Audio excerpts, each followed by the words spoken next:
First of all, welcome to Streetlit Audiobooks. Got another banger, Ghost Face Gangsters. White boys got a different degree when it come to gangster. Make sure to let me know where you from, like and subscribe. Stand on business and protect yourself. Ghost face, shadows in the midnight haze. Country boy stuck in a Ghostface. Chapter 1. The Weight of Chains. The air inside Smith State Prison hung thick as wet concrete in the Georgia summer of 2016, a suffocating blend of sweat, rust, and the faint metallic tang of fear that never quite washed out of the cinder block walls. Jax Harlan leaned against the chow hall table, his massive frame a study in controlled violence. 6'3", 220, every pound earned in the weight pit, and the yard fights that had carved his reputation sharper than any shank. The ghost face tattoos snaked up his neck like pale lightning under the fluorescent buzz, a grinning spectral skull with hollow eyes that seemed to follow you, the mark of the white supremacist crew that ran the shadows of Georgia's penal system. He wasn't born to this, not entirely. Jax had come from the hollows outside Valdosta, a dirt road kid with a daddy who taught him rifles before he could read, and a mama who disappeared when the meth took her. By 16, he'd been running moonshine routes for the old boys, learning the geometry of violence the way other kids learned algebra. A bad deal in Atlanta in 2009 had landed him here on a double aggravated assault beef, and the system had done what it always did. It hardened the steel until it became something unbreakable. Across from him sat Tommy Razor Briggs, smaller, wirer, with the kind of quick eyes that missed nothing. Razor's ghost face ink covered his forearms like war paint. They'd bonded in the hold 2 years back after a riot that left 3 Crips dead and the administration scrambling. The ghost faces weren't the biggest crew at Smith, but they were the meanest, disciplined. They had connections on the outside, meth pipelines running through Macon and Augusta, guns filtered in through crooked guards, and a code that made the Aryan Brotherhood look like Sunday school. "Bus run tomorrow," Razor muttered, forking grayish meatloaf without looking up. "Putnam County transfer. Them 2 COs, Monica and that fat one, Billu, they're soft. Monica's got that pretty wife in Milledgeville. Billu talks too much about his fishing boat." Jax didn't smile. Smiling was for civilians. He studied the layout in his head the way a sniper plots windage. Smith State fed into the broader Georgia Department of Corrections transport network. Overcrowding meant constant shuffling of inmates between facilities. Reedsville, Coastal, Hayes. The buses were rolling cages, caged windows, 2 officers up front, no real backup until the next checkpoint. Vulnerable. "You sure about this?" Jax asked, voice low enough that even the nearby table of black gangster disciples couldn't catch it over the din. Razor's eyes flicked up. "Been sure since they denied my appeal last month. Life without ain't life, brother. It's slow death. We hit that bus, we disappear into the wiregrass. I got people in Tennessee, family land near Crossville. We can regroup, hit some scores, build the face stronger on the outside." Jax thought about it. The real world had been calling him too. The sense that inside these walls he was just another animal in a pen, while outside men like him could still shape things. The ghost faces had been growing, feeding on the chaos of the prison system's racial fractures. In 2016, with Atlanta's streets boiling and rural Georgia tightening its belts, the crew saw opportunity. Real events had been feeding the fire. The riots in Atlanta after more cop shootings, the underground networks moving product from Florida up through Georgia's I-75 corridor, the way white boys from the sticks were organizing against the imported gangs from the cities. He remembered the Valdosta news from last year, another Ghostface affiliate who'd walked away from a work detail and made it 3 weeks before they brought him down. Close, but sloppy. This time would be different. The bell rang for count. Jack stood, his movements economical, the way a man moves when every second is measured against survival. As they filed out toward the cell blocks, he caught the eye of Sergeant Christopher Analog. Let's call him Sergeant Harlan Voss for the story's sake. But the real weight was in the 2 men who would be on that bus. Voss and his partner, a thick-necked lifer named Curtis Analog, had the look of men who'd grown complacent. 20 years on the job, thinking the uniform and the Glock on their hip made them untouchable.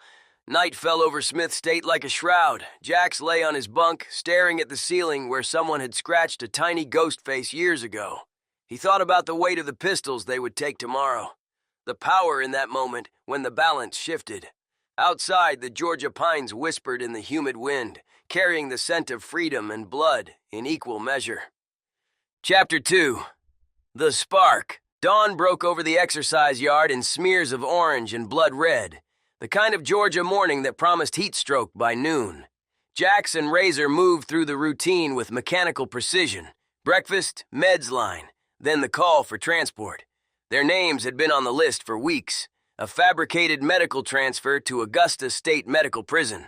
Paperwork could be bought or manipulated if you had the right connections in the mailroom. The two officers waiting at the Sally Port were exactly as Razor described. Sergeant Chris Voss, tall, lean, family man with that distracted look of someone counting days to retirement, and Corporal Curtis Lang, heavier, red-faced, always talking about the Base Lakes near Dublin. They carried themselves with the casual authority of men who believed the system worked. "Hands out," Voss ordered as they approached the transport bus, a battered white and blue vehicle with mesh over the windows and steel cages inside. Jax extended his wrists, feeling the cold bite of the cuffs. Razor did the same, exchanging the briefest glance. The bus held 6 other inmates, mostly short-timers and transfers. None Ghostface. Good. Less variables. They loaded in, the engine rumbled to life, and the bus rolled out of Smith State's gates, past the razor wire and guard towers that had defined Jax's world for 7 years. Georgia countryside unfolded, pine forests thick as secrets, red clay roads cutting through farmland, the occasional mobile home with Confederate flags hanging limp in the still air. It was 2016, and the election year tension hung over everything. Trump signs in rural yards, Clinton bumper stickers in the college towns they passed at a distance. Inside the bus, Jax tested the cuffs subtly. Standard issue, double locked. Voss and Lang sat up front behind the reinforced partition, chatting about the Braves game. The shotgun was racked beside Voss, sidearms holstered. Radio crackling occasional status checks with Central. Razor started it, a sudden convulsion, fake but convincing, foaming at the mouth, slamming against the cage. "He's seizing!" one of the other inmates yelled. Voss turned, concerned. Protocol said check the prisoner. He unlocked the partition and stepped back. It happened fast, the way real violence does. Jack surged up, using his cuffed hands like a club, catching Lang across the bridge of the nose as Razor exploded forward. The shotgun came out, but Jax was already inside the distance, years of prison yard warfare turning his body into a weapon. He disarmed Lang with brutal efficiency. A knee to the groin, a headbutt that shattered cartilage. Then the pistol was in his hand. Voss went for his radio. Razor was faster. The second pistol barked twice. The sound inside the bus was apocalyptic, deafening in the confined space. Voss crumpled. Lang, bleeding, tried to fight, but took 2 more rounds center mass. The other inmates froze in terror. "Shut the fuck up," Jax growled, his voice steady despite the adrenaline roaring through him like high-test fuel. He found the keys, freed their cuffs. The bus was theirs. They pulled off the main highway near Eatonton, deep in Putnam County woods. Stripped the officers of uniforms, radios, weapons. Jax took Voss's wedding ring off, not for value, but as a message. They left the other inmates cuffed to seats with instructions to wait. By the time authorities responded, Jax and Razor were ghosts in stolen civilian clothes from a farmhouse they hit quick and dirty. Moving cross-country toward the Tennessee line, the manhunt began almost immediately. Georgia State Patrol, FBI, even U.S. Marshals. Helicopters thumped overhead by afternoon. But the Ghostface network had prepared. Safe houses in rural pockets, burner phones, cash drops. Real events from that era bled into their path. The chaos of the opioid epidemic turning small towns into war zones. Distrust of law enforcement after high-profile shootings. The way certain communities looked the other way when 2 white men with prison tats needed to disappear for a spell.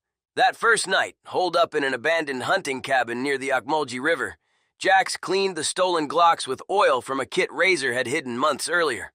The weight of what they'd done settled in. Not regret exactly, but the knowledge that the world outside was bigger, meaner, and full of new enemies. "They're calling us the Ghostface killers on the scanner," Razor said, grinning in the firelight. "We just became legends, brother." Jack stared into the flames. Legends got caught or killed. He intended neither.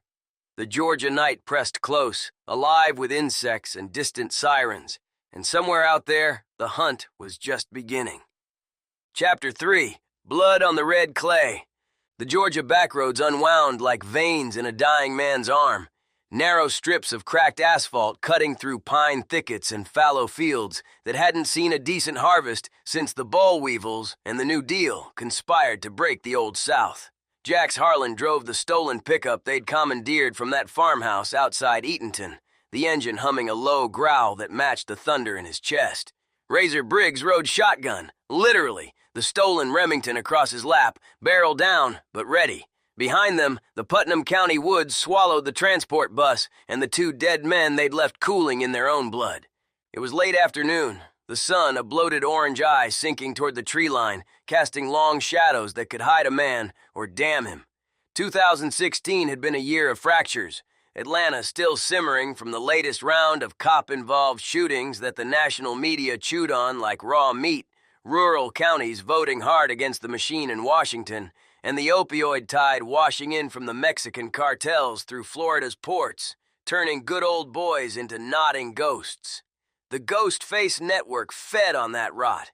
Jax had heard the whispers in the prison yard, white men organizing, not just for survival inside, but to push back outside. Meth labs and double wides, guns traded for loyalty, a code older than the prisons themselves. "Scanners lighting up," Razor said, fiddling with the portable radio they'd stripped from Voss. "Troopers on I-20, checkpoints on 441. They're calling it a code red. 2 officers down, armed and dangerous. Ghostface affiliation confirmed." Jax nodded once, eyes scanning the mirrors. No lights yet. They'd ditched the bus inmates' descriptions would be vague, panicked. The real hunt would take hours to organize. Bureaucracy's gift to fugitives.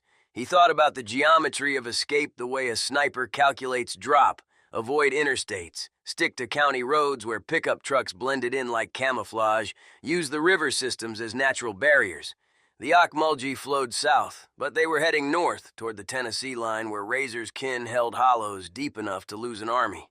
They pulled off near Milledgeville, the old capital's outskirts, where antebellum homes rotted under moss and the smell of fried catfish hung in the air from roadside stands.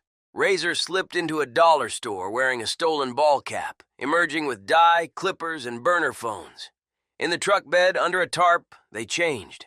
Jack shaved his head down to stubble, the ghost-face tat on his neck now harder to hide, but easier to pass as generic prison ink under a high collar. Razor went redhead with cheap box dye that made him look like a deranged Irishman. "Monica, Voss, whatever, had kids," Jack said quietly as they rolled again, the words tasting like gun oil. "Saw pictures in his wallet, little girl with braces." Razor shrugged, chewing a stolen moon pie. "World's full of orphans. They signed up for the job. Should have known better than to get complacent in our world." It wasn't cruelty in Razor's voice. It was the calculus of the condemned. Jax had seen it in the yard, in the hole, in every deal that ended with blood on the concrete. Survival wasn't moral. It was mathematical. 2 dead to free 2 men. Acceptable loss in the war they believed they were fighting. Real events from that summer fueled the fire in his mind. The way the presidential race had split Georgia like a cleaved log, with Trump banners flapping in every small town they skirted, resentment against federal overreach mixing with the prison gang's own mythology of resistance. Night fell thick as sorghum molasses. They ditched the pickup in a logging road near Madison, hot-wired a rusted Ford Explorer from a church parking lot. Sunday night, low security. The new ride smelled of hymnals and old ladies' perfume. As they crossed into Morgan County, the first helicopter thumped in the distance, its searchlight sweeping the treetops like the finger of God hunting sinners. "Pull in here," Razor said, pointing to a dirt track leading to an abandoned mobile home. The Ghostface network had caches. This one was marked by a subtle spray paint sigil on a fence post, a faint skull grin. Inside, under floorboards warped by years of neglect, they found a duffel, cash, more ammo, clean clothes, and a map with routes highlighted in ballpoint pen. Contacts in Athens, a safe house outside Cleveland, Tennessee. Jax loaded the Glocks again, feeling the familiar weight. "They'll bring in the feds by morning. Marshals, maybe ATF if they tie us to the pipelines." "Good," Razor replied, his eyes gleaming in the flashlight beam. "Let 'em come. We'll bleed 'em in the hills." They slept in shifts, Jax taking first watch. The Georgia night sang with cicadas and distant dogs. but underneath it, he heard the machinery of the state grinding toward them. Real manhunts from recent years replaying in his memory, like that white supremacist who evaded capture for weeks in the North Georgia mountains. Legends weren't born clean. They were forged in the running. By dawn, they were moving again, skirting Athens, where University of Georgia kids partied oblivious to the blood on the backroads. The air carried the promise of rain, the kind that turns red clay to sucking mud and slows pursuit. Jax's mind worked like a master tactician's, anticipate the roadblocks on major arteries, use the rural grid where law enforcement was thin, and sympathies sometimes leaned their way. In a year of national fracture, 2 escaped ghost faces weren't just criminals, they were symptoms. Chapter 4. Shadows in the Wiregrass. The rain came in sheets by mid-morning, turning the backroads of Jackson County into slick red ribbons that clung to the tires like accusations. Jax kept the Explorer at a steady 50, wipers slapping rhythmically against the downpour. Razor monitored the scanner, piecing together the manhunt's shape from fragmented dispatches, statewide BOLO, FBI joining from Atlanta field office, descriptions circulating with their mugshots from Smith State. Armed, extremely dangerous, white supremacist ties. Do not approach. It was the supremacist label that made Jax's jaw tighten. The ghost faces weren't cartoon Nazis from some Hollywood fever dream. They were products of the system. White boys from dying mill towns and trailer parks who'd learned the hard way that race was just another gang line in the prison hierarchy. In 2016 Georgia, with Atlanta's demographics shifting and rural counties hollowing out from meth and fentanyl, the crew offered structure where the state offered none. Jax remembered the real yard wars at Smith, stabbings over territory, alliances shifting like sand after the latest influx from urban gangs. The faces had held their ground through discipline and the occasional exemplary violence. They stopped at a lonely gas station near Commerce, the kind with a single pump and a clerk who looked like he'd seen better decades. Razor went in for coffee and smokes while Jax filled up, keeping his head low. The clerk's eyes lingered on the tattoos peeking from Razor's collar, but cash talked louder than suspicion in these parts. Opioid country. Empty pill bottles littered the ditches, and more than one local might turn a blind eye for a folded 20. Back on the road, they pushed toward the North Georgia hills, where the Appalachians began their slow rise. The land changed here. Denser forests, steeper grades, places where a man could lose himself for months. Razor's people had roots near the Tennessee line, old family land with buried weapons and kin who asked no questions. But the pursuit was tightening. A roadblock report crackled on the scanner. Troopers on US 129 near Gainesville. They detoured west through back lanes, passing Baptist churches with Pray for America signs, and Trump-Pence yard banners faded from the summer sun. "Remember that riot in 15? Razor said, breaking a long silence. "When the Crips tried to tax our tier, we put 3 of them down before the CERT team even suited up. That's what they fear about us, not the ink. The organization." Jax grunted agreement. The ghost faces ran like a shadow corporation inside the walls. Protection rackets, contraband pipelines from crooked COS, ideological glue that kept the soldiers in line. Outside, it translated to meth distribution networks snaking from Macon up 175. Guns filtered from Florida straw buyers. Real events from that year wove through their escape like threads in a tapestry. The Charlotte riots echoing down south, distrust of media narratives, the sense among certain circles that the old order was cracking. Jax and Razor weren't heroes, but in their minds they were soldiers in a larger fight. Trouble found them near Cleveland, the hills closing in. A sheriff's deputy behind them, lights flashing lazy at first. Routine plate check. Jax's hands tightened on the wheel. Hold steady. The Explorer accelerated subtly, taking a curve too fast on the wet road. The deputy followed. Razor racked the shotgun low. Not yet. Wait for the straight. It came. A long, empty stretch flanked by pine walls. Jax braked hard, forcing the cruiser to swerve. Razor was out before full stop, the Remington booming once. Tire shot. The deputy spun, radioing frantically. Jax reversed, pinning the cruiser against a ditch. They disarmed him quick and clean. No kill this time, just zip ties from the duffel and a pistol butt to the temple to buy time. "They're close," Jack said, as they abandoned the Explorer for the deputy's cruiser, swapping plates with a stolen set from the cache. Sirens wailed in the distance now, a chorus building. They ditched the cruiser in a ravine and hiked cross-country, packs heavy with gear, boots sucking at the mud. Tennessee border by nightfall if they pushed. The wiregrass whispered secrets as they moved, the land itself seeming to judge or shelter them. Jax's mind raced ahead, contingencies for capture, the weight of those dead officers back in Putnam, the manhunt that would define them. Legends in the making, or just two more ghosts the system would try to bury. By dusk, they crossed a creek marking the state line, cold water numbing their legs. Safe house lights flickered ahead through the trees. Razor's cousin, a hard man with a similar ink history. The hunt wasn't over, but for tonight, the shadows belonged to the ghost faces. Chapter 5. Hollows of the Cumberland. The Tennessee line crossed like a seam in old leather, the kind that held but frayed under pressure, and the hills around Crossville rose up in jagged folds that could swallow a man whole if he knew the paths. Jax Harlan moved through the underbrush with the economy of a predator who'd learned his trade in prison yards and moonshine runs, his boots silent on the damp leaf litter despite the weight of the pack and the twin Glocks riding his hips. The air smelled of pine resin and wood smoke, the Cumberland Plateau's signature that masked the sweat and gun oil clinging to their clothes. It was still 2016, that fractured year when the nation felt like a cocked hammer waiting for the drop. Rural Tennessee and Georgia, both bristling with Trump signs hammered into front yards, opioid funerals in small churches, and the constant low hum of men like Jax, feeling the walls close in from every direction. Razor Briggs led the way now, his dyed red hair matted under a camouflage cap, the ghost face ink on his forearms hidden beneath long sleeves. His cousin's place wasn't much, a weathered double-wide tucked into a hollow off a gravel road, surrounded by rusted trucks and junk piles that screamed, "Don't ask questions."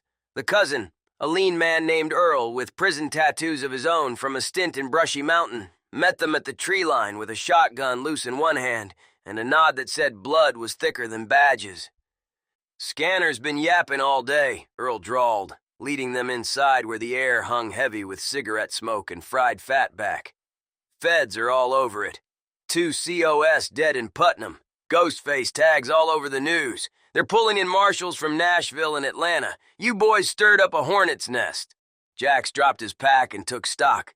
The safe house was functional, a cache of rifles in the crawl space, ammo boxes stacked like cordwood, a police scanner humming in the corner next to a CB radio.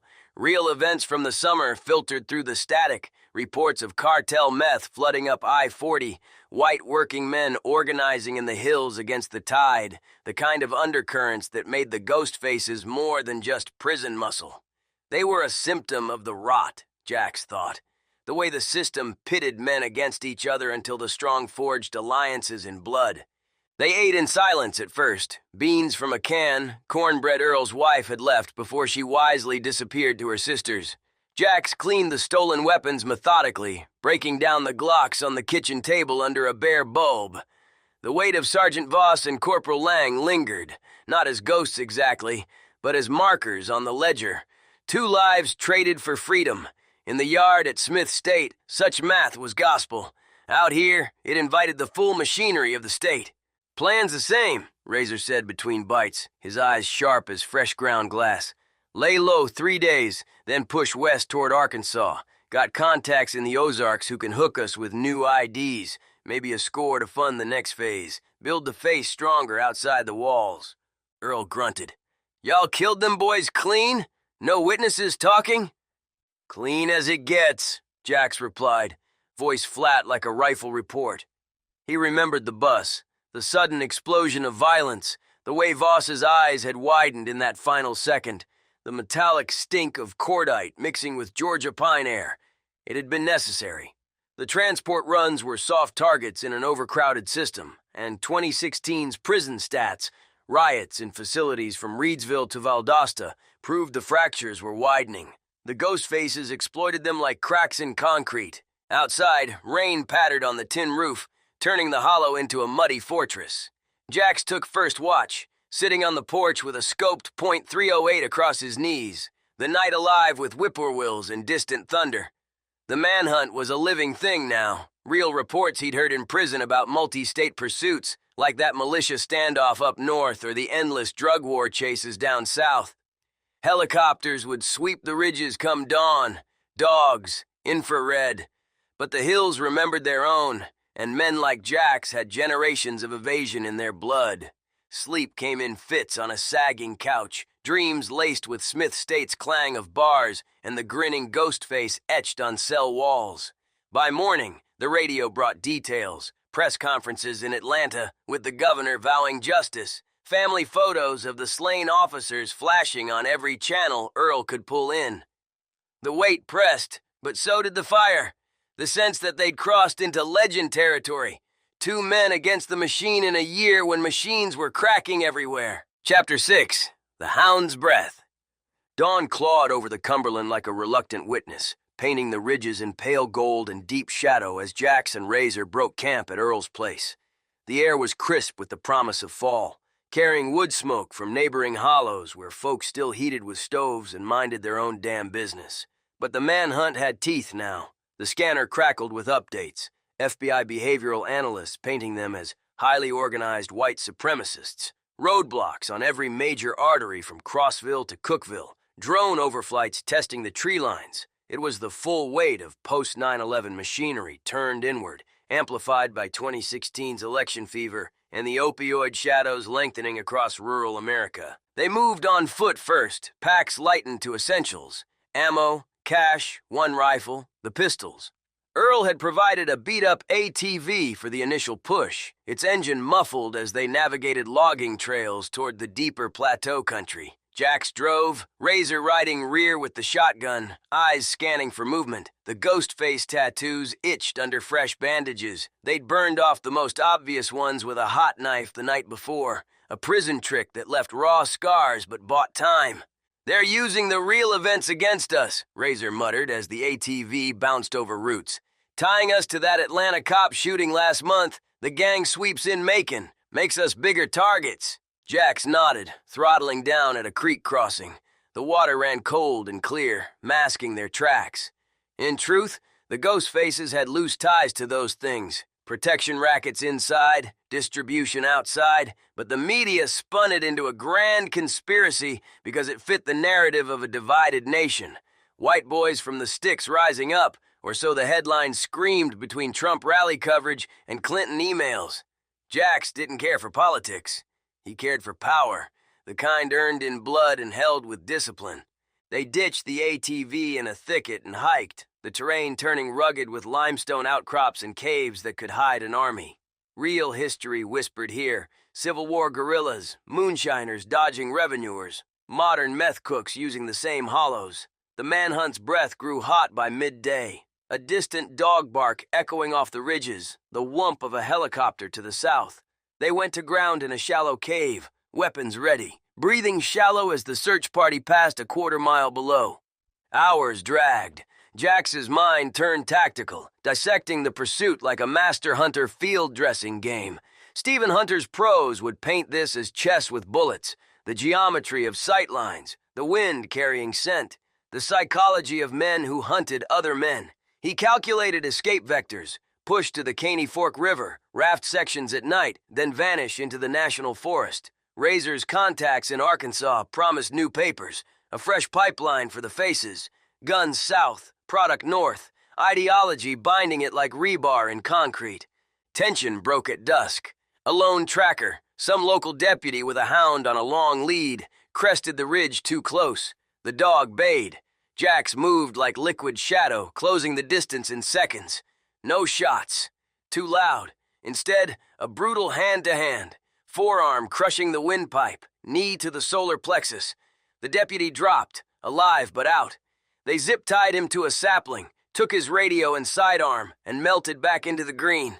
"Close," Razor whispered, adrenaline sharpening his grin. "They're learning." The night march resumed, legs burning, lungs raw from the altitude. By the time they reached a secondary safe house, a hunter's cabin marked with the faint skull sigil, They were ghosts again, drenched in sweat and river water. Inside, a shortwave radio brought more. Dubose analog, Razor, facing the death penalty specter already in absentia. The state pouring resources into the hunt amid real 2016 headlines of prison breaks and gang violence spiking statewide. Jack sat against the wall, cleaning a fresh acquired .40 caliber, the metal cool under his calluses. The dead officers' faces flickered in his memory, but so did the future, rebuilding the crew outside, striking at the system's soft underbelly. Legends weren't clean, but they endured. The hounds were close, their breath hot on the wind, but the Cumberland held them for now, a fortress of rock and shadow in a fracturing America. Chapter 7. The Calculus of Pursuit. The Cumberland Plateau unfolded beneath a gunmetal sky, its limestone ridges and hollows carved by eons of water and wind into a natural labyrinth that favored the hunted over the hunters, provided they possessed the mind to read it. Jack's Harlan moved with the deliberate precision of a man who had spent years calculating angles in prison yards, every step measured for sound, every breath synchronized to the terrain's rhythm. The .308 rifle from Earl's cache rode slung across his back, its scope a cold promise of reach, while the twin Glocks nestled against his ribs like old companions. Razor Briggs flanked him 20 yards to the left, their path a zigzag through dense laurel and rhododendron that swallowed footprints as efficiently as it did light. It was late 2016, and the world beyond these hills churned with fracture. Opioid deaths climbing like floodwaters in rural counties. The presidential contest boiling into something primal with Trump drawing massive crowds in nearby Chattanooga and Knoxville. Blue-collar rage against the machine manifesting in yard signs, and quiet nods among men who knew the prisons from the inside. The manhunt had evolved into a living organism, fed by real events that lent it urgency. FBI briefings tied the ghost faces to the spike in white gang activity across Georgia's penal system. Stabbings at Valdosta State Prison, alliances forming against imported street crews from Atlanta. News choppers from Nashville stations buzzed the ridges intermittently, their cameras hungry for footage that fit the narrative of escaped supremacists loose in Trump country. Jax understood the geometry of it all. The state needed villains to justify the budgets. The feds needed wins amid the election year chaos. 2 dead corrections officers, Voss and Lang, had become martyrs on every channel, their funerals broadcast with solemn bagpipes while commentators dissected the racist prison gang threat. "Thermal imaging drones by tomorrow," Razor muttered as they paused in a sinkhole depression, the air cool and damp with moss and decay. "Heard it on the shortwave last night. Marshals coordinating with Tennessee Highway Patrol. They're grid searching from Crossville south." Jax's mind dissected the variables like a master tactician plotting windage and elevation. The safe house cabin had served its purpose, but staying static invited encirclement. They had pushed deeper into the plateau overnight, crossing the Caney Fork under cover of darkness on a makeshift raft of lashed logs, the cold water numbing their legs and washing away scent for the dogs. Real history echoed here. Revolutionary War irregulars, Civil War bushwhackers, modern fugitives from the drug wars who used these same caves and overhangs. The ghost faces drew strength from that lineage, not ideology for its own sake, but the raw calculus of survival in a system designed to break men. They crested a ridge as the sun burned off the morning mist, revealing a patchwork of farmland and forest falling away toward the west. A distant highway hummed with traffic, semis hauling goods from Atlanta to Nashville, oblivious to the blood price paid for freedom. Jack spotted movement below, a search team, 4 men in tactical vests fanning out from a black SUV, one with a leashed bloodhound whose bay carried faintly on the breeze. "Down," Jax whispered, dropping prone behind a fallen oak. The rifle came up smooth, scope eye finding the lead deputy. Range, 400 yards downhill, light crosswind from the southwest. He could drop all 4 before the echo faded. Headshots or center mass, the way a sniper clears a field. But killing multiplied the hunt's ferocity, better to ghost. They waited, bodies pressed to the earth, until the team veered east. Then movement again, slow, deliberate, using the terrain's folds. By midday, they reached an old moonshine still site, rusted pipes and copper coils overgrown with vines. A cache point Earl had marked. Inside a rotted stump, More ammo, energy bars, a folded map with Arkansas routes highlighted. Razor checked the police scanner they'd boosted earlier. They're offering rewards now, 50 grand, tying us to that Macon meth bust last spring, the one where Ghostface runners took down a rival crew. Real events making us the face of everything broken in Georgia. Jax loaded magazines with methodical care, each round a brass promise. He thought of Smith State in 2016, the Yard Wars where his crew had held tiers against numerical superiority through sheer will and organization. The dead officers weren't anomalies, they were the inevitable collision when the contained struck back. No regret, only the forward vector. They ate cold, moved at dusk, pushing toward a river crossing that would take them deeper into the national forest, where even the Fed's technology strained against the canopy. Night brought its own calculus. Stars sharp overhead, the air alive with insects, and the distant rotor thump of a black hawk. Jax's genius for patterns saw the net tightening. Checkpoints on I-40, informants in the hollows, psychological profiles painting them as cornered animals. But animals with rifles were dangerous. They camped in a cave mouth, fireless, weapons hot. Tomorrow would test the math. Chapter 8, Ledger of the Fallen. The Arkansas line beckoned like a faint promise across the plateau's western edge, but the hounds of the state had closed the distance in the way of a noose drawn slow by experts. Jax Harlan lay belly down on a sandstone ledge overlooking a narrow valley, the .308's bipod dug into the grit, scope glass fogging slightly from his controlled breathing. Below, a convoy of law enforcement vehicles crawled the gravel road, state troopers, FBI SUVs, even a tactical van from the marshals. Real 2016 tensions amplified every move. The opioid crisis had hollowed these communities, leaving sympathetic ears among locals who distrusted federal overreach. Yet the dead officers' photos plastered every gas station from Crossville to Clarksville ensured most eyes stayed sharp. Razor was positioned 50 yards downslope, covering the rear with the shotgun and a stolen AR. Their packs were lighter now, essentials only, the ghost face scars on their arms raw reminders of the price of reinvention. The night before had been a narrow thing, a near miss with a roadblock where they'd abandoned another vehicle and humped it cross-country, the rain turning the red clay to slurry that sucked at their boots like accusations from the grave. 3 vehicles, 8 men visible, Jax murmured into the cheap walkie from the cache. Lead SUV has the dog handler. Wait for my mark. The genius in the geometry lay in patience. Stephen Hunter's hunters knew this. Violence wasn't chaos, but applied physics. Force, angle, timing. Jax calculated the shot.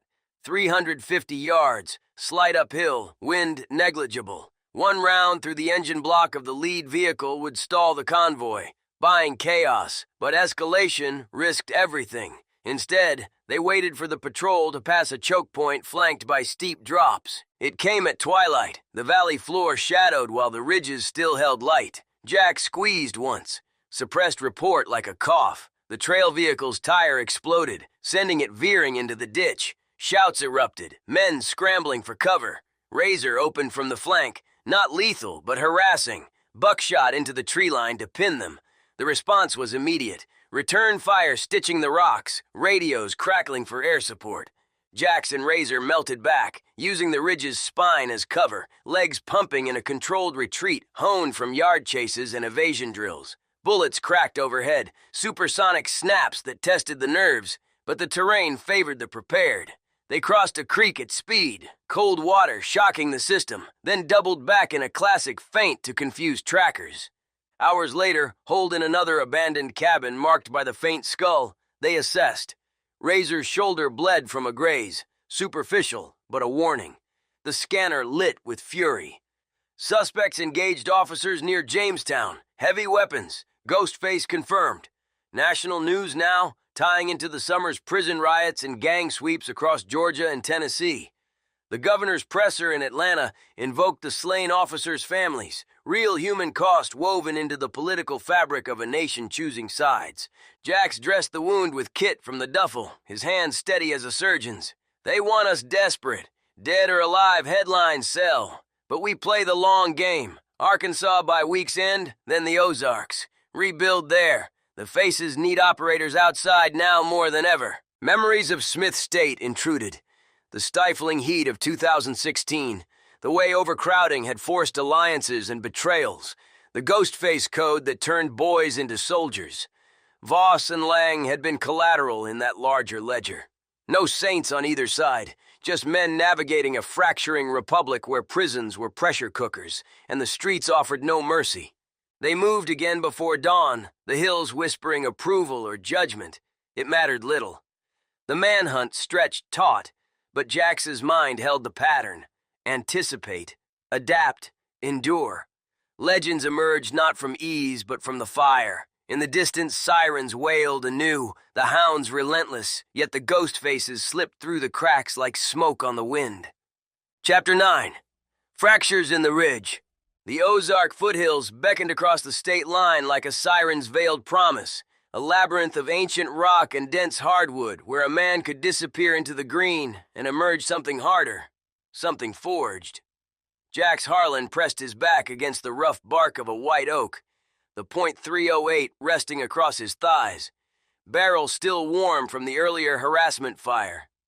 The air in these Tennessee back hollows carried the sharp bite of late autumn coming early, wood smoke from distant chimneys, damp earth, and the faint chemical tang of meth labs hidden in sheds that dotted the landscape like sores.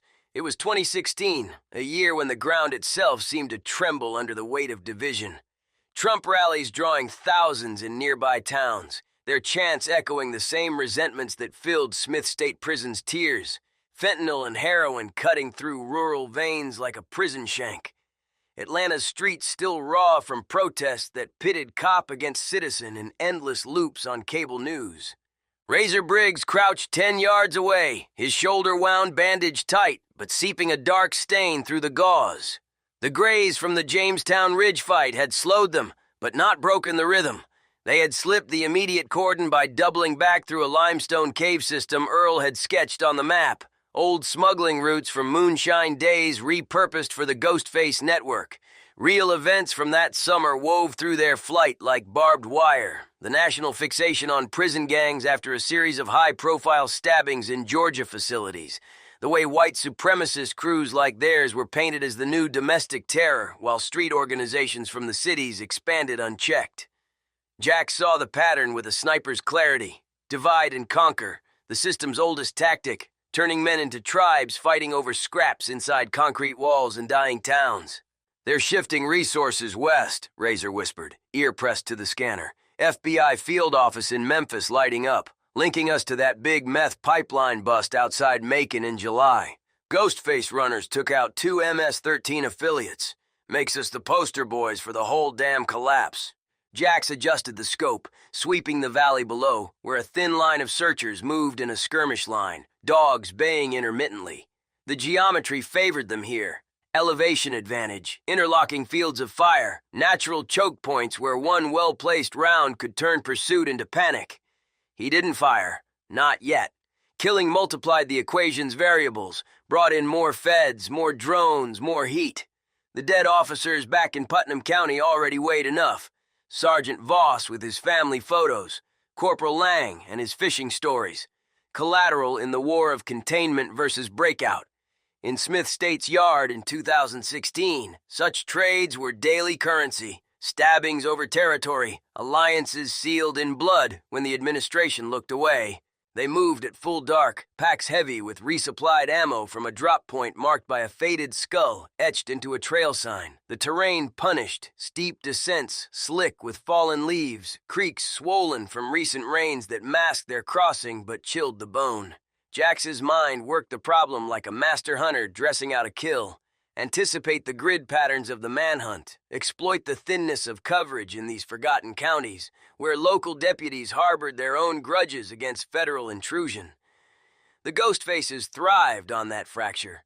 Not grand ideology, but the raw discipline that turned prison survivors into operators who understood power's true geometry. By pre-dawn, they reached a secondary cache in an abandoned sawmill, its roof caved under decades of neglect. Inside, fresh clothes, cash rolls, a pair of burner phones with numbers to Arkansas contacts. Razor patched his shoulder again, wincing but steady. Cousin Earl says the news is wall to wall. Families of the COs speaking out. Governor in Georgia calling us animals. Real pretty for election season. Jax cleaned the Glocks under the weak beam of a headlamp. Each disassembly a meditation on survival. He remembered the bus takeover with tactical detachment, the convulsion feint, the surge, the precise violence that disarmed and ended the threat. Voss's eyes in that final moment. Surprise, then nothing. It wasn't rage that drove it, but the calculus of a man who refused slow death in the system. The ghost face tattoos, burned and scarred now, represented that refusal. A grinning skull mocking the bars, the counts, the endless cycles. Rain returned as they pushed on, turning the world to mud and shadow. A close call came near the Caney Fork's upper reaches, a state trooper's cruiser idling at a bridge, its occupants scanning with binoculars. Jax and Razor went prone in the brush, weapons trained, hearts steady as the rain drummed on leaves. The trooper moved on after long minutes, oblivious. The escape continued, legs burning, lungs raw, but the mind sharp. Arkansas by tomorrow if the math held. The ridges whispered of endurance, of men who slipped the noose because they understood the hunt from both ends. Chapter 10. Echoes of the Noose. The Arkansas border crossed under a sickle moon, the hills giving way to the gentler rises of the Ouachitas, where the Ghost Face network had deeper roots among the old Scotch-Irish clans and meth circuit operators. Jax Harlan drove the stolen Jeep they'd hot-wired from a hunter's lot near the line, its engine note low and steady as he kept to gravel roads that wound through pine and oak stands thick enough to blunt helicopter sweeps. Razor rode passenger, the AR across his lap, his shoulder wound knitting but a constant fire that sharpened his focus.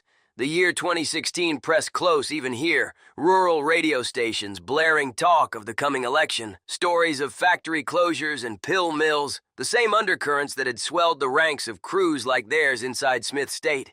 Prisons weren't separate from the land, they were pressure valves for its failures. The manhunt had stretched thin, but not broken.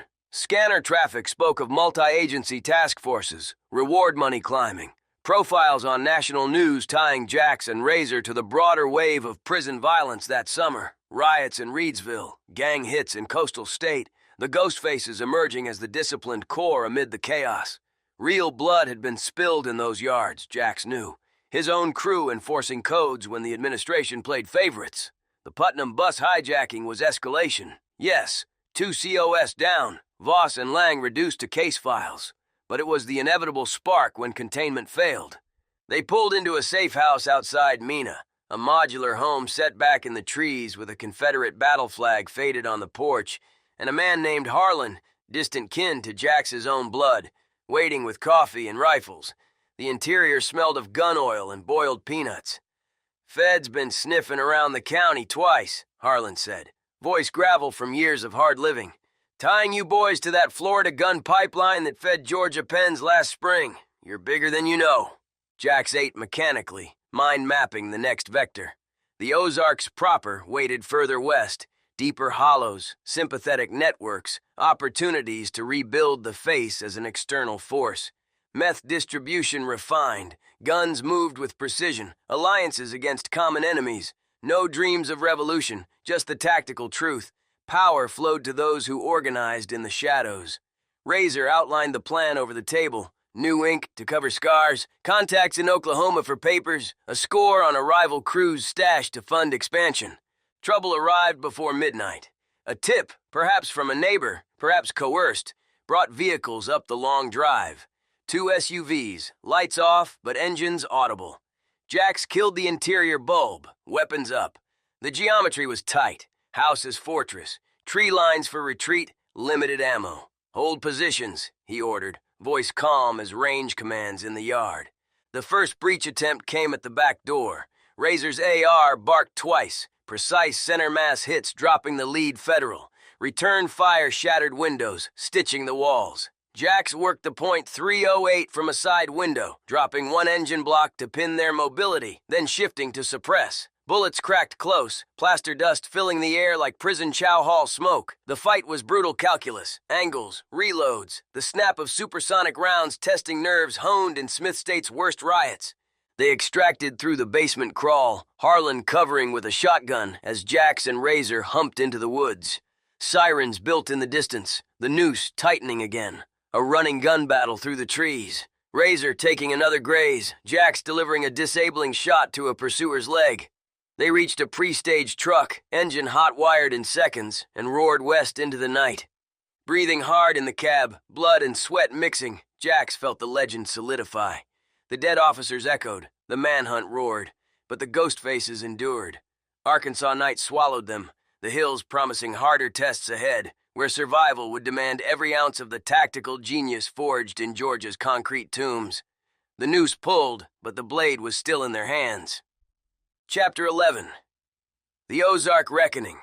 The Ouachita Mountains rose in dark folds around the stolen truck like the knuckles of some ancient god clenching against intruders, their hardwood canopies thick enough to blunt the infrared eyes of the helicopters that had chased them out of Mena. Jax Harlan drove with one hand on the wheel and the other resting near the .40 caliber on the console, his genius for patterns dissecting every shadow along the winding Arkansas blacktop. The engine hummed low, tuned to the rhythm of evasion. Steady speed, no sudden moves, blending with the night traffic of loggers and third-shift workers in a year when rural America felt like a powder keg with a short fuse. 2016 pressed in from every radio station. Trump speeches in Little Rock, drawing crowds of men who looked like they'd done time or knew someone who had. Opioid death counts climbing in every county coroner's report. Atlanta and Memphis news cycles still looping the Putnam County bus slaughter as the lead story. Razor Briggs shifted in the passenger seat, his second graze wound from the safe house fight now a dull throb under fresh bandages. Blood had dried on his sleeve in dark constellations. Scanner says they're calling in more feds from Fort Smith, tying us to that real Ghostface pipeline hit outside Augusta back in June. 3 dead in a trailer, product worth $200,000, makes us the face of every white boy who ever pushed back. Jax's mind worked the tactical overlay with sniper precision. The Arkansas line had bought them breathing room, but the noose remained elastic. Real events from that summer fueled the hunt's fury. Georgia prison riots spilling into national headlines, white crews like the Ghost Faces organizing against the flood of urban gangs imported through the DOC's own transfers. Smith State in 2016 had been a pressure cooker, overcrowded tiers, smuggled cell phones lighting up with outside orders, Jax and Razor forging their bond in the hole after a yard war that left 3 rivals bleeding out on the concrete. The bus hijacking wasn't random, it was the logical escalation when slow death inside became intolerable. They ditched the truck before dawn in a national forest pull-off, wiping it down with practiced efficiency, then humped packs into the dense timber. The terrain favored the prepared, limestone bluffs, hidden hollows, creeks that ran cold and clear enough to kill scent trails. Jax plotted their vector like a master hunter reading sign, west toward Oklahoma eventually. But first a resupply at a Ghost Face affiliate's hunting camp marked by the faint skull etching on a boundary tree. The camp was little more than a corrugated shed and fire pit, guarded by a one-eyed old-timer named Silas, who'd done his own stretch in Cummins' unit. Coffee boiled over a low fire, its steam carrying chicory and suspicion. "Y'all are hotter than a $2 pistol," Silas growled, passing over a duffel of fresh ammo and clean plates. "News showing them dead COS widows every hour. Governor's talking special session on gang violence. Election year gift to the law and order crowd." Jax ate standing, eyes on the tree line. The geometry here was pure. One road in, multiple exfil routes through the hardwoods, elevation for overwatch. He broke down the new rifle, a semi-auto .308 with decent glass, while Razor monitored the boosted scanner. Manhunt updates painted them as highly trained, heavily armed, motivated by supremacist ideology. Jax saw the deeper pattern. The system needed simple villains to explain complex failures. Failing prisons, hollowed rural economies, the racial sorting that happened naturally when men fought for territory in concrete jungles. They moved again at false dawn, legs punishing the climbs, lungs burning in the thin air. A close call materialized mid-morning, a drone buzzing low over the canopy, its electric whine cutting through birdsong. Jax and Razor froze under a laurel thicket, bodies pressed to the earth like ghosts. The machine hovered, thermal eye seeking heat signatures. Jax's mind calculated escape probability, 70% if they held still, dropping if it lingered. It moved on after eternal minutes. By afternoon, they reached a deeper cache, a cave system known to local networks. Inside, cool and damp, they rested in shifts. Jax took watch first, rifle across knees, mind turning the long game. Rebuild the faces outside, refine meth routes from Mexico through Arkansas to Georgia, gun pipelines feeding prison contraband, disciplined crews that could operate where the state was weakest. Not revolution, survival math. The dead officers, Voss and Lang, were ledger entries now, necessary subtractions in a world of additions and multiplications. Night brought movement.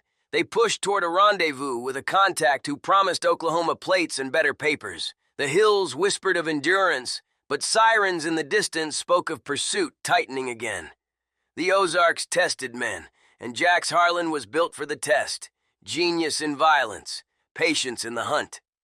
Chapter 12, Threads of the Web. The Oklahoma line approached through a maze of switchback roads and forgotten logging trails, the truck they'd acquired from Silas running clean with fresh tags that would pass casual inspection. Jax Harlan kept his speed at a deliberate 55, eyes flicking between mirrors and the road ahead, his tactical intellect mapping every intersection as a potential kill zone or escape vector. The air smelled of turned earth and distant cattle, the plains beginning to assert themselves against the last Ozark fingers. 2016's fractures ran deep even here, rural radio dissecting Clinton's emails one minute, and Trump's border talk the next. Pill mills shuttering too late for the families already shattered. Prison gang stories from Georgia bleeding into national feeds as cautionary tales. Razor Briggs cleaned his weapons in the passenger footwell. Movements economical despite the wounds. Contact says the web's lighting up. Ghost Face affiliates in Tulsa offering safe houses. Real score potential on a rival crew moving product up from Texas. We hit that, we fund the next phase proper. The manhunt had become a hydra, heads multiplying with every real event tied to their names. News cycles linked them to the summer's prison violence wave, Smith State lockdowns after a stabbing wave, Ghostface discipline holding tears while others fractured. Jax remembered the yard in vivid detail, the weight of humid Georgia air, the clang of fences, the way alliances formed in blood when the administration transferred problem inmates like chess pieces. The Putnam bus had been the breakout move, 2 COs down in a calculated strike that shifted power, however briefly. They met the contact at a dusty crossroads diner outside Poteau, a wiry man with prison ink peeking from his collar, who slid an envelope across the table between plates of chicken fried steak. Papers are solid for 48 hours. Hit the stash house north of McAllister if you want real money. MS-13 crew moving weight, Ghostface business to take it off them. Jax's mind dissected the offer, risk versus reward, angles of approach, exfil routes. The genius lay in seeing the board 3 moves deep. They took the papers and pushed north under gathering clouds, the truck now carrying fresh heat but better camouflage. A state trooper passed them on the highway without a second glance, small victory in the larger pattern. The stash house raid came at midnight, a double wide on rural acreage with guards posted lazy. Jax and Razor moved like shadows forged in Smith State's worst nights. Suppressed pistol work, precise entries, the geometry of rooms cleared with lethal economy. 2 rivals down, product secured, methamphetamine bricks worth serious street weight. No excess violence, only what the math demanded. They extracted clean, truck heavier with cargo that could rebuild networks. Dawn found them in a new safe house, a farmhouse with sympathetic owners who asked no names. Razor divided the take while Jax planned the next leg, deeper into the plains, then perhaps north or back east when heat cooled. The manhunt roared on scanners, multi-state alerts, profiles calling them the Ghost Face killers, families of Voss and Lang demanding justice in tearful interviews. Jax sat on the porch as the sun rose, rifle across lap, mind weaving the threads. The dead officers were echoes now, the escape of forging fire. In 2016's divided land, men like them didn't fade. They adapted, endured, struck when the geometry favored. The web tightened, but the spider still held the strands. Legends weren't born in comfort. They were carved in the running. Chapter 13, Vectors of the Plains.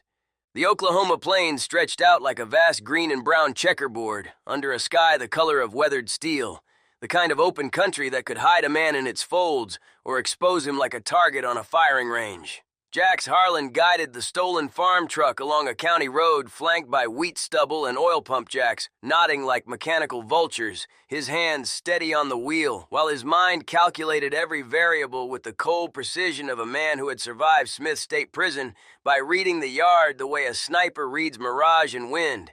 It was deep into 2016 now, that year when America felt like a cocked .45 with the hammer back. Trump drawing record crowds in Tulsa with promises that resonated in the hollowed-out towns. Opioid funerals becoming weekly rituals in places where the mills and rigs had slowed. And the prison system back in Georgia still hemorrhaging stories of gang warfare that painted crews like the Ghost Faces as the symptom and the disease all at once.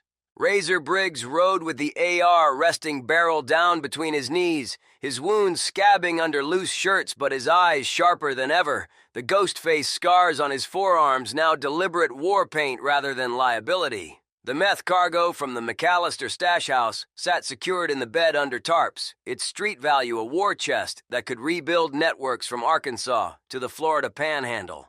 Contact in Tulsa says the web's expanding, Razor said, voice low against the engine drone. Real Ghostface affiliates hitting a rival pipeline outside Macon last month. Same summer chaos that made our bus move look like the spark that lit the fuse. Jax nodded once, eyes scanning the mirrors for tails.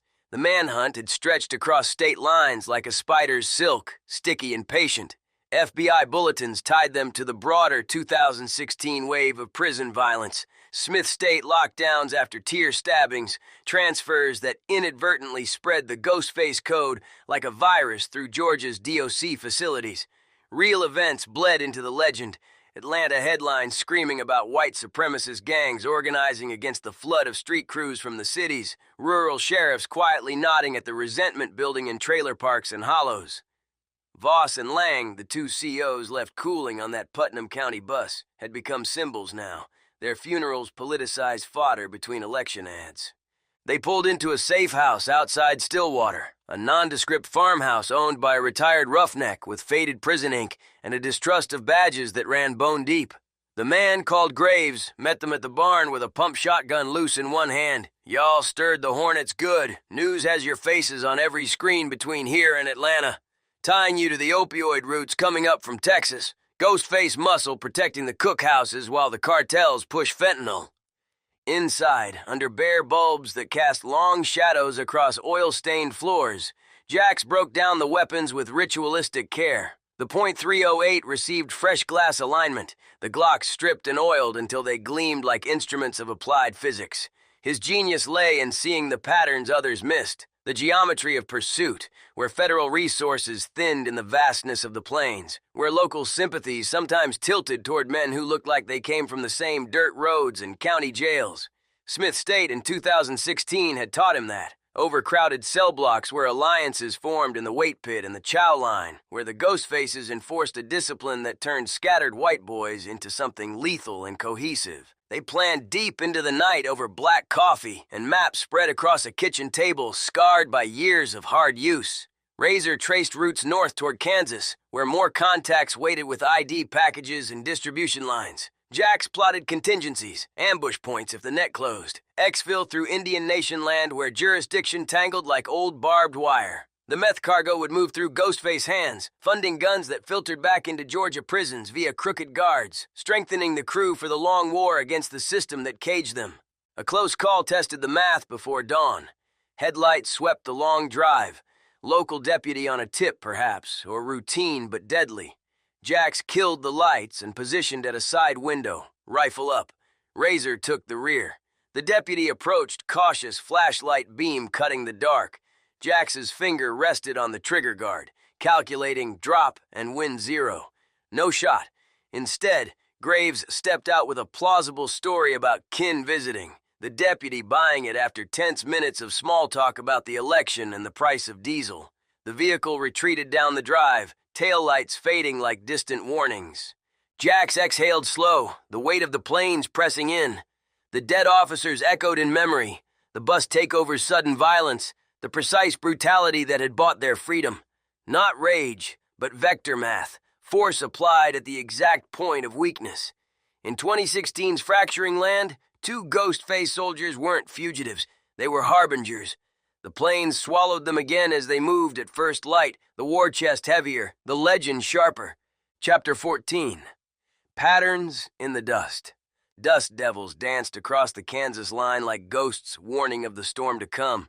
The flatlands opening into endless horizons where a man could see pursuit for miles, but feel the exposure like a spotlight on bare skin. Jack's Harlan kept the truck at a disciplined 60, blending with the agricultural traffic of combines and grain haulers in a year when the heartland felt the same squeeze as the Georgia backroads. Trump banners on fence posts, stories of veterans and ex-cons swapping tales at truck stops about a system that chewed men up and spit them into prisons or poverty. The meth load had been transferred to a Ghostface cutout the night before, cash in hand that smelled of opportunity and risk, the kind that could arm a network from Tulsa to Valdosta. Razor Briggs monitored the scanner from the passenger seat, his body healing, but his mind locked into the hunt's rhythm. They're doubling down on the real ties, linking us to that Smith State riot footage from July, where Ghostface held the tier against a black gangster push. 2 dead on their side, none on ours. Makes the bus hit look like strategy instead of desperation. The manhunt had adapted, becoming a distributed web of task forces and tip lines, real 2016 events amplifying every dispatch, national coverage of prison gang crackdowns in Georgia and Tennessee, opioid task forces in rural counties connecting the dots to white crews controlling distribution amid the chaos. Jax's tactical intellect dissected it like range estimation. The feds poured resources into visible wins for election year optics, while the deeper patterns, failing rural economies, DOC overcrowding that bred organizations like the Faces, went unaddressed. Voss and Lang remained the human face of the pursuit. Their photos flashed on every update, widows' interviews, pulling heartstrings, and funding. They pushed toward a rendezvous near Wichita, a warehouse district contact who promised better transport and connections into the upper Midwest. The meeting went smooth at first, handshakes in a dimly lit bay, cash counted, new plates swapped, but patterns shifted when a rival crew got wind, a rival outfit with MS-13 leanings looking to claim the same territory. Gunfire erupted sudden and sharp as Jax and Razor loaded the new vehicle, bullets sparking off metal and concrete. Jax moved with fluid genius, dropping behind a forklift for cover. The .308 speaking once with suppressed authority. Center mass on the lead shooter at 70 yards. Razor flanked with the AR, short bursts stitching a path of suppression. The geometry favored the disciplined, angles of deflection off machinery, interlocking fields where one man covered while the other advanced. 2 rivals down in the dust, the rest scattering as sirens built in the distance. Extraction was clean but costly. Razor took a through and through to the calf, painful but not arterial. They drove west again under gathering clouds, the new truck running hot with patched wounds and fresh resolve. In a motel room on the outskirts, Jax dressed the leg wound with field sutures, his hands steady as they had been breaking down weapons in Smith State's hidden corners. "This ain't ending clean," he said, voice flat like a rifle report. "But we're building something. The faces outside the walls, distribution, enforcement, the code holding it together where the system don't." Razor grunted through the pain, grinning that wire-sharp smile. "Legends bleed, brother. Those COS back in Putnam bought us this run. Real math." Night fell across the plains, the motel TV flickering with more coverage, governors demanding federal help, analysts tying the Ghostface manhunt to broader 2016 anxieties about race, crime, and collapse. Jack stood at the window, rifle near, mind weaving the long vectors, return east when the heat cooled, strike at soft targets, expand the network into a shadow force that prisons couldn't contain. The dust of Kansas settled on the truck outside, but inside the room, the ghost faces forged ahead, patterns clear to those with the genius to read them. The noose pulled tighter, yet the blade remained sharp in calloused hands. Chapter 15. The Algebra of Shadows. The Kansas plains gave way to the subtle rolls of Nebraska under a sky that stretched forever, an immense dome of slate and faded blue that made every vehicle on the horizon a potential threat or opportunity. Jack's Harlan kept the battered pickup at a precise 62 miles per hour, the speed that blended with farm traffic without drawing the eye of state troopers whose cruisers prowled the interstates like wolves on the scent. His mind operated at that rare frequency where every datum, wind direction across the stubble fields, the timing of harvest trucks, the flicker of a distant radio tower, fed into tactical equations no ordinary fugitive could solve. Smith State Prison in 2016 had been his university, the yard's constant racial calculus, the weight pit forging bodies into weapons, the mailroom drops and smuggled phones revealing how the outside world fractured along the same fault lines they exploited inside concrete walls.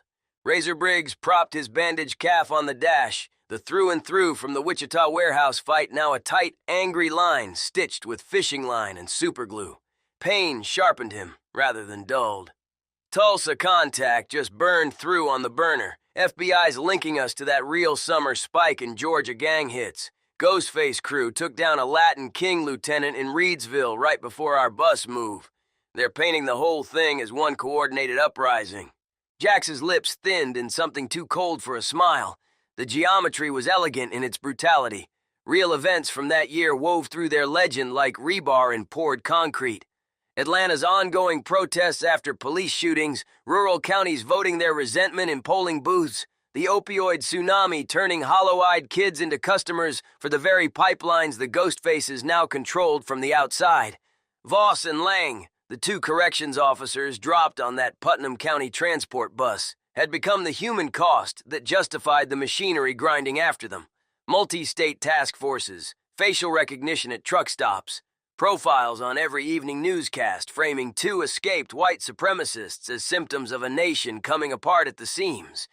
They angled northwest toward a Ghostface affiliate ranch outside Grand Island, a spread of scrub and outbuildings where sympathetic kin ran small meth cooks under the cover of legitimate cattle. The contact, a thick-shouldered man named Crow with prison tats bleeding into sun-leathered skin, met them at the gate with a rifle slung casual but ready. "Y'all are ghosts with teeth," he said, leading them into a barn that smelled of hay and solvent. "News out of Georgia's got the governor pushing new gang laws, tying your breakout to the Smith State riots where your crew held an entire block for 3 days straight." Inside the barn, under weak overhead bulbs, Jax broke down their remaining weapons with the meticulous care of a watchmaker who understood that precision separated survivors from statistics. The .308 received a fresh suppressor fabricated from oil filter parts and baffles. The Glocks cycled until their actions felt like extensions of his own pulse. His genius saw the larger pattern others missed, the prison system as a forge that hardened men like them into operators capable of running shadow economies where the state was blind. Overcrowding in 2016 Georgia facilities had forced the Ghostfaces to evolve. Discipline over brute numbers, alliances of necessity, pipelines that moved product and guns in both directions across the razor wire. They rested in shifts while Crow's people transferred the remaining cash and arranged new transport, a nondescript panel van with legitimate farm plates. Plans coalesced over coffee and biscuits, push into South Dakota's Badlands for deeper concealment, establish distribution nodes that fed back east, rebuild the faces as a mobile force that prisons couldn't touch. Razor traced routes on a road atlas, his fingers stabbing towns where white boys from dying mill towns and trailer parks would listen to the code. Night brought the algebra's test. A tip, perhaps a loose associate, perhaps coerced, sent vehicles converging. 2 unmarked SUVs and a local sheriff's cruiser kicking dust down the long approach road. Jax positioned at a hayloft window, rifle steady, calculating angles off the barn's metal siding. Razor covered the rear with the AR, leg wound forgotten in the surge. The first team breached the perimeter fence. Jax's shot was surgical. 1 round through the lead SUV's radiator at 200 yards, steam exploding into the night. Razor opened with controlled bursts, pinning the responders behind their vehicles. Return fire hammered the barn like hail on a tin roof. Bullets punched through wood and metal, but Jax's mind stayed 3 moves ahead. Suppressive fire to buy extraction, pre-planned routes through the back pasture into a dry creek bed. They exfiltrated under covering fire from Crow, who bought them precious minutes with a shotgun and pure Appalachian spite. The panel van roared to life in the darkness, wheels spinning in loose dirt before finding traction, carrying them north into the void while sirens painted the horizon red and blue. Hours later, parked in a remote turnout under a vast star field, Jax cleaned blood from a fresh graze on his forearm. "They're learning our patterns," he said, voice low and precise. "But patterns evolve. The dead COS back in Putnam gave us this distance. We honor it by building something that lasts." Razor nodded, reloading magazines by touch. The Ghost Face legend grew heavier with every mile, a grinning skull in the American dark. Chapter 16. The Long Reckoning. The Badlands of South Dakota opened like the cracked spine of some prehistoric beast, eroded buttes and dry washes offering concealment that no flat Kansas plain could match. Jax Harlan guided the panel van along serpentine gravel tracks, his tactical intellect mapping every contour as potential ambush or sanctuary in a landscape that punished the careless and rewarded the patient. It was late 2016, the air carrying the bite of coming winter across the high plains, where Trump yard signs still lingered on ranch fences and reservation border towns simmered with their own fractures, while the national conversation chewed endlessly on crime, race, and collapse. The manhunt had become a background hum on every scanner frequency, real events from Georgia amplifying the pursuit. Smith State Prison's 2016 violence wave, now cited in congressional briefings, Ghostface organization portrayed as the disciplined core of white prison resistance against shifting demographics and policy failures. Razor Briggs favored his healing leg, but moved with renewed purpose. The wounds from Wichita and Grand Island now badges that tightened their bond. They had cashed most of the cash in multiple drops, keeping only operational funds. The meth networks already feeding new pipelines back toward Tennessee and Georgia through cutouts who asked no questions. Memphis contact confirms the heat's creating opportunity, Razor said, studying a burner phone's encrypted text. Rival crews pulling back, leaving territory for disciplined operators. Our bus play in Putnam made every white boy in the system sit up straighter. Jax's mind dissected the long game with sniper clarity. The Putnam County hijacking, overpowering Voss and Lang on that transport bus, the precise violence that left 2 officers dead and launched a multi-state chase, had never been mere escape. It was vector mathematics. Apply force at the system's weakest point, create chaos that revealed deeper weaknesses. In Smith State's sweltering 2016 summers, the Ghost Faces had learned to thrive in the fractures, protection rackets, contraband economies, a code that turned scattered individuals into something unbreakable. Now outside, they could scale it. They holed up in an abandoned ranch house tucked against a butte, its weathered boards and sagging roof perfect camouflage. Crow had provided coordinates and a final resupply. MREs, ammunition, winter gear. Jax took first watch on the roof, rifle across his knees, scope glass sweeping the empty distances where heat shimmered off the Badlands, even in the cooling air.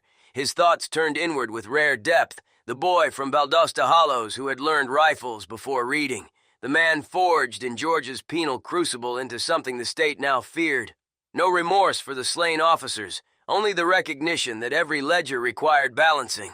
Their deaths had purchased this plateau, this breathing room to rebuild. The reckoning arrived at twilight. A joint task force, FBI, marshals, local, had narrowed the grid through persistent aerial reconnaissance and a lucky tip from a gas station clerk who recognized Razor's altered features. Vehicles converged from multiple vectors, dust plumes visible for miles. Jax's genius calculated the probabilities. 40% chance of holding the house, 60 of successful breakout if they used the terrain. They fought from prepared positions. Razor in the main room with the AR providing suppressive fire, Jax on the roof delivering precise .308 rounds that disabled engines and pinned responders at range. Bullets cracked overhead and through walls, the sound of familiar symphony from prison riots. One federal agent went down hard from Jax's shot at 400 yards, a disabling hit that bought precious minutes. They extracted through a rear wash, humping packs into the broken country as night swallowed the buttes. Hours of night movement followed, legs burning, lungs raw, the Badlands offering caves and overhangs that had hidden men for centuries. By false dawn, they reached a prearranged pickup with a Ghostface runner from Rapid City, the van swapping for a rugged SUV better suited to the terrain. Wounds were fresh but shallow. The manhunt roared behind them, but the distance grew. In the moving vehicle, Jax allowed himself the ghost of a smile. "We're not running forever, brother. We're repositioning. The faces are stronger outside the walls now. 2016 taught the system what happens when you cage men too tight." Razor checked his weapons, eyes gleaming. The long reckoning continued, but the ghost faces held the blade, carving their legend across the American expanse, one calculated move at a time. Chapter 17, The Calculus of Endurance. The South Dakota Badlands clawed at the horizon like the exposed ribs of a long-dead giant, eroded spires and jagged draws offering pockets of shadow where two men could vanish if their discipline matched the terrain's unforgiving math. Jax Harlan drove the rugged SUV with one hand loose on the wheel, the other never far from the .308 resting across the center console, its suppressor a black promise of reach.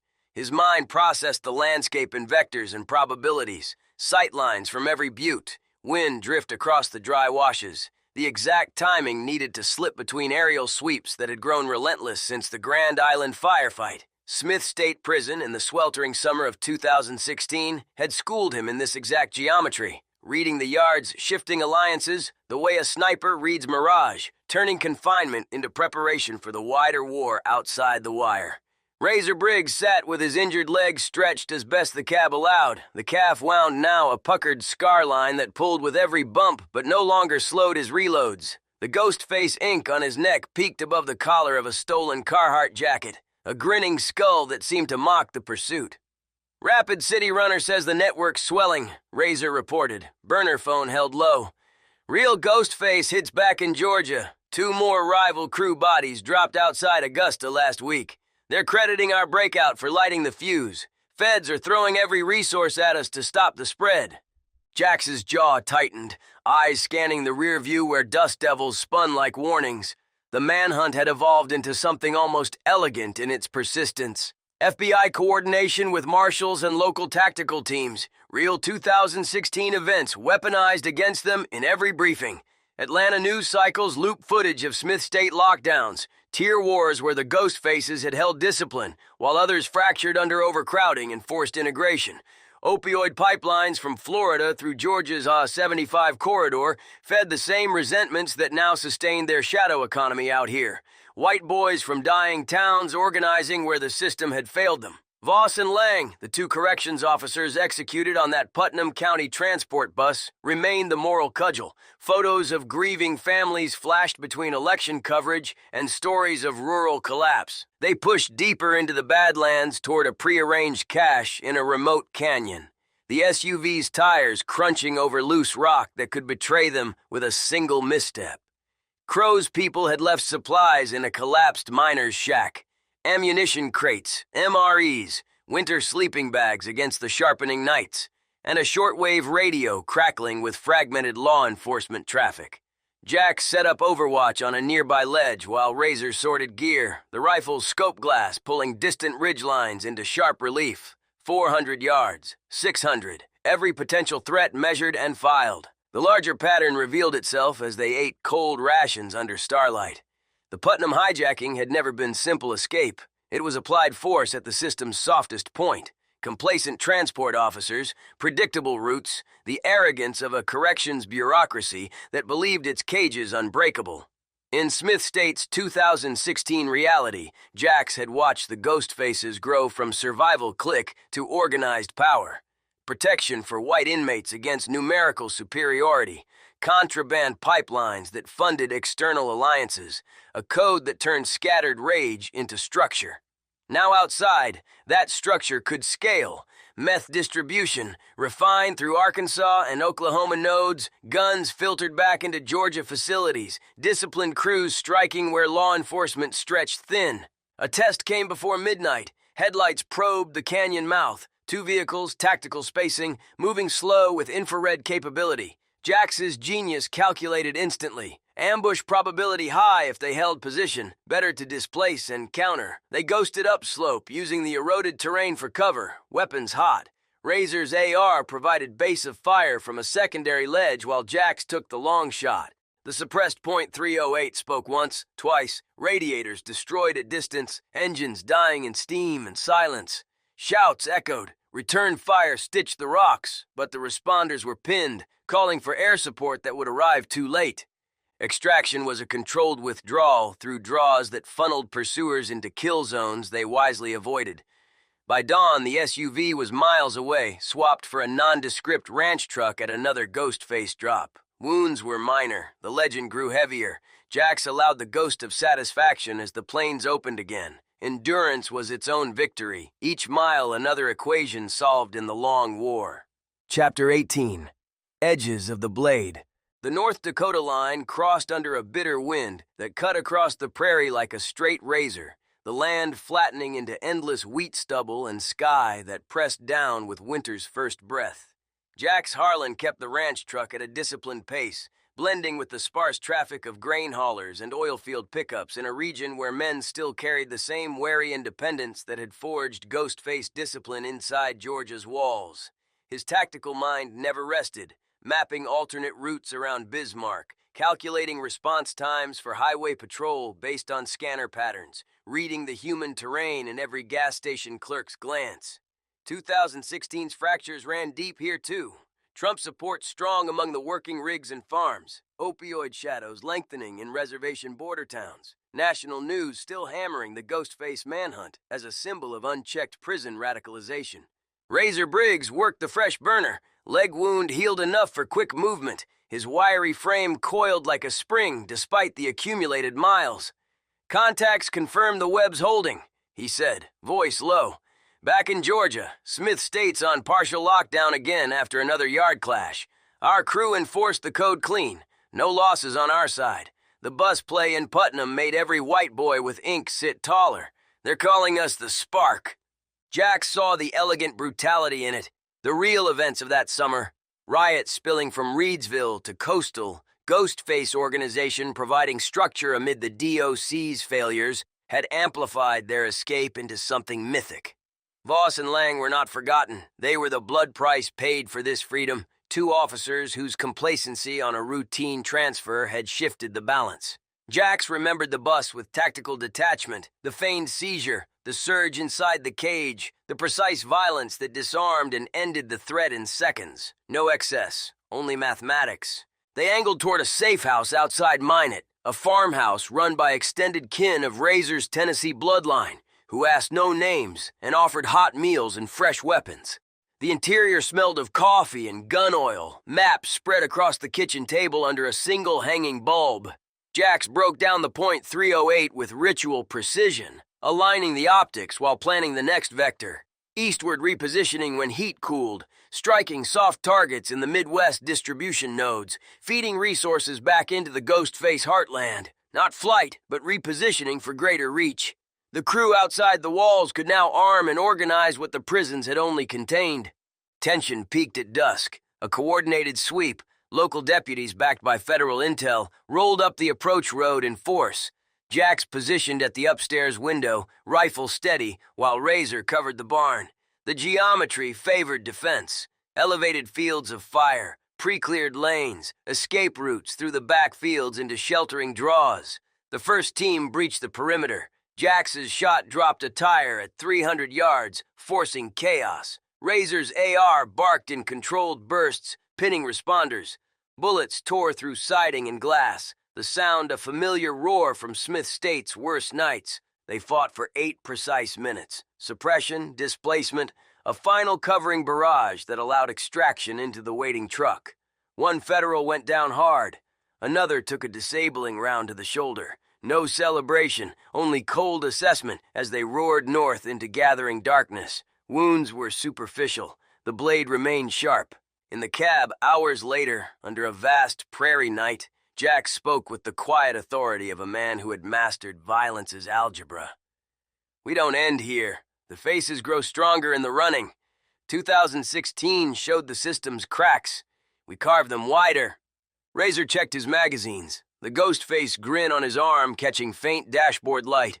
The manhunt howled behind them, but the edges of the blade were honed, ready for whatever geometry the next mile demanded.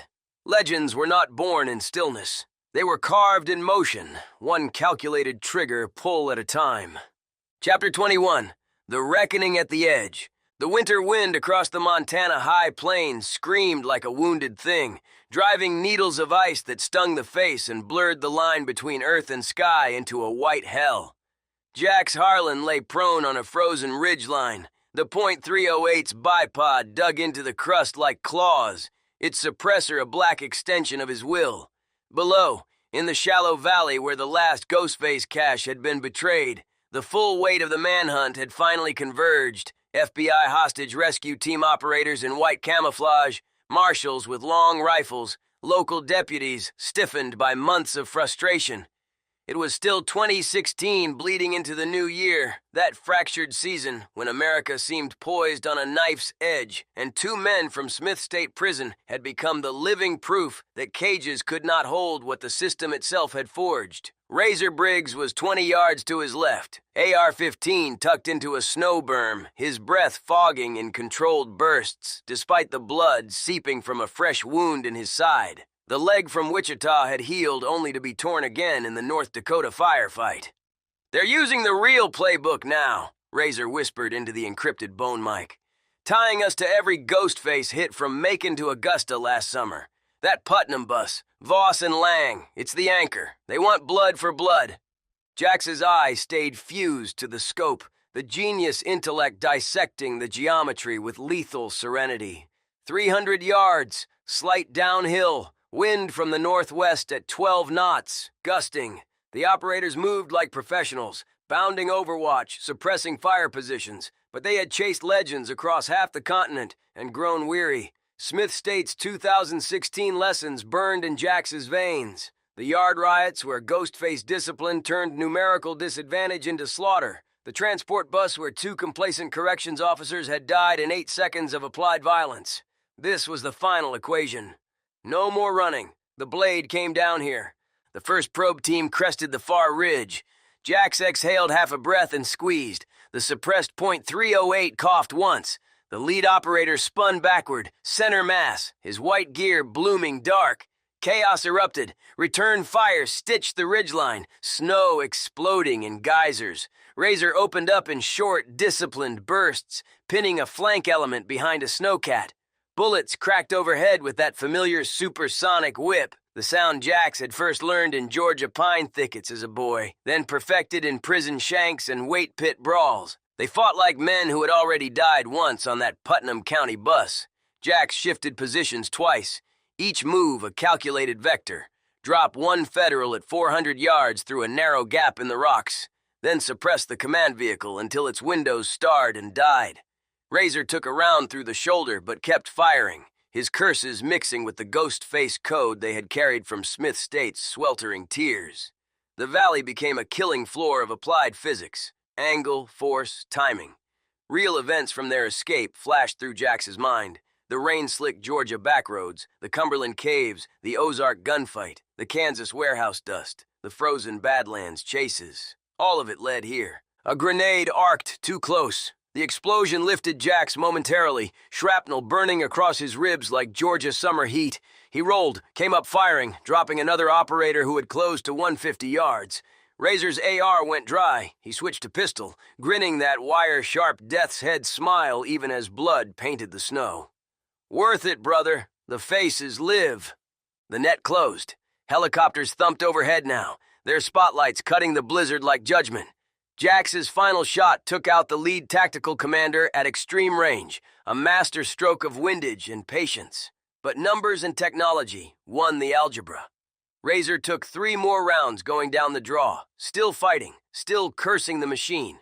Jax covered him to the last, emptying the .308 before switching to the Glocks. Each trigger pull a deliberate period at the end of a long sentence written in blood. They were taken alive in the end, battered, bleeding, but unbroken.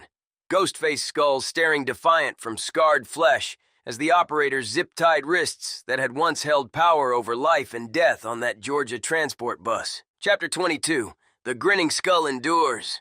The courtroom in Atlanta smelled of polished wood, stale coffee, and the faint metallic ghost of fear that never quite left men who had stared into the abyss and found it staring back with hollow eyes. Jax Harlan sat at the defense table in chains that felt lighter than Smith State shackles, his massive frame still carrying the muscle forged in prison yards and the long winter chase. Razor Briggs was beside him, shoulder and side bandaged beneath the orange jumpsuit, his face a map of healed violence and unbowed will. It was early 2017 now, the year grinding forward in the same fractured America that had birthed their legend. Election aftermath still raw, opioid deaths climbing, prisons across Georgia locking down tighter in response to the Ghostface wildfire they had helped ignite. The trial was theater, as all such reckonings are. Prosecutors paraded the widows of Sergeant Voss and Corporal Lang, their grief real and heavy as Georgia red clay. Evidence spilled forth, ballistics from the Putnam County bus, shell casings from a dozen states, the meth pipelines and rival bodies tied to the Ghostface network that had swelled in their wake. Real events from 2016 wove through every testimony. The Smith State riots, the summer gang wars, the way 2 escaped inmates had exposed the soft underbelly of a system built on containment rather than understanding. Jax listened with the tactical calm of a sniper, his mind mapping the courtroom geometry even now, exits, deputy positions, the weight of the chains. When the verdicts came, life without parole for both, the death penalty deadlocked in Razor's case by a jury that saw something primal in the eyes of men who had run the plains like wolves. The courtroom erupted in flashes and murmurs. Jack stood as they led him away, meeting the gaze of the victims' families with neither defiance nor remorse, only the quiet recognition of ledger math. 2 officers for a legend that would outlive them all. In the years that followed, inside the walls of Georgia's Supermax, the ghost faces grew stronger. Whispers in the chow halls and weight pits carried the tale of Jax Harlan and Razor Briggs, the men who had turned a routine transport into an American epic, who had carved their grinning skull across a dozen states before winter and superior force brought them home. New recruits took the ink with fiercer purpose. Pipelines refined. The code endured. Jax lay on his bunk one humid night, staring at the ceiling where someone had scratched a tiny spectral face years before. The weight of Voss and Lang had settled into something like balance. Not forgiveness, but acceptance of the violence that forged men in America's broken places. Outside, the Georgia pines whispered in the dark, carrying the scent of freedom and blood in equal measure. The manhunt was legend now. The ghost faces were eternal. Somewhere in the block, a new inmate traced fresh ink on his arm, a grinning skull with hollow eyes that seemed to follow the light. The chase had ended. The war had only begun. 767 till the wheels fall off. We're stronger together, taking on whatever. Stones come down, we gon' ride forever. Me and my brother side by side, lightning in the sky, never switching sides. Older roads in a small town lane, built from the mud, still wanted the same. Raise them high if you came from pain. 767, yeah, we carved our land. Muddy, smell smoke in the wind. Hard times hit, but we still won't bend. Granddaddy taught me keep your word tight. Work all day and survive all night. Cold beer sitting by the tailgate. Blue collar dreams trying to escape. Everybody talking but they don't know what it feel like when the hard rain blows. That world's living, scars on the soul. Trying to stay solid while the world turn cold. Ain't about hate, it's about respect. Stand on business and protect your set. Ghost face, shadows in the midnight haze. Country boy stuck in our outlaw ways. Thunder roll wild, the sky turns gray. Still 10 toes, we don't break, we stay. We stronger together, taking on whatever. Storms come down, we gon' ride forever. Me and my brother side by side, lightning in the sky, never switching sides. Old dirt roads and a small town name, built from the mud, still one and the same. Raising high if you came from pain. 767, yeah, we carved our land. Truck lights going through the pines at night. Mama kept praying we would do like right. Some got lost and some got scars. some still dreaming underneath them stars. Whiskey burn and a rebel sound. Bass too loud when we ride through town. They can judge, but they don't understand how hard it is just to be your man. We came up rough, now we standing tall. Back against the wall, still won't fall. Brotherhood deep like a no tattoo. If I got your back, then it's all for you. Smoke in the air, and the crowd go wild. Still got the fire from a reckless child. Lightning flash when the beat gon' drop. 767, then it don't gon' stop. Yeah, side by side till the day we die. Thunder in the clouds, fire in our eyes. 767 forever.